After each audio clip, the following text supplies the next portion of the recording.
Guys আমি কার বিয়েতে গেলাম এটাও বা কী খেলাম, তো চলো সব কিছু দেখাচ্ছি পুরো ভিডিওতে। তো হে গাইজ, কেমন আছেন সবাই? আশা করি সবাই অনেক ভালো আছেন। তো আজকে আমি মাদ্রাসা থেকে আসলাম, এসে আমি পুরো হাঁপিয়ে গেলাম, তো একটু জিরে নিলাম এখানে। তো ভাত খাওয়া হয়নি, ভাতটা খাওয়া শেষ হয়েছে, তো মাগরিব নামাজে আজান দিয়ে দিয়েছে। তো আমি এখন যাই মসজিদের দিকে। তো যাই হোক, অল্প কিছুক্ষণ হাঁটার পর আমি চলে আসলাম মসজিদের অজুখানটায়। এখানে এসে অজু করলাম, অজু করা শেষ হয়ে গেলে তো আমি এখন চলে আসলাম সোজা মসজিদে। এসে দেখতেছি নামাজ দাঁড়িয়ে গিয়েছে অনেক আগে, আমি একটু লেট করে ফেলছি। তো যাই হোক, ওনাদের সাথে নামাজটা আদায় করলাম, করার পর আমি এখন বের হয়ে যাব। তো আমি এখন মসজিদ থেকে বের হয়ে পড়লাম।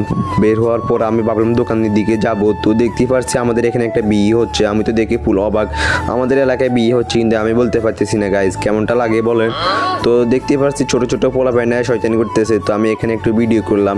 তো আবার ওখানে দেখি আরেকটা ঝর্ণা লাগাইছে, ঝর্ণাটা জাস্ট ওয়াও লাগছে, আমার থেকে সুন্দর লাগতেছে। তো এখানে একটু ভিডিও করলাম। তো আমি আশেপাশে একটু ভিডিও করলাম, আমার নিজে ভিডিও করলাম, তো কেউ কিছু মনে করবেন না। তো আমি এখন চলে আসলাম আমার ঘরে। তো দেখতে পাচ্ছেন আমার সামনের রুমটা, এটাতে আমি থাকি মূলত। তো আমি মূলত দুই রুমে থাকি, এটাতেও থাকি, আরেকটা রুম আছে আমার। তো এই দুইটাতে থাকি আর কি।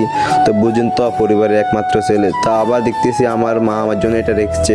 তো এটার নাম কি সবাই কমেন্ট করে জানাবেন। তো আজকের মতো ভিডিওটা এই পর্যন্ত। ভিডিওটা ভালো লাগলে লাইক করবেন, কমেন্ট করবেন, আর অবশ্যই চ্যানেলটাকে সাবস্ক্রাইব করে দিবেন। আল্লাহ হাফেজ।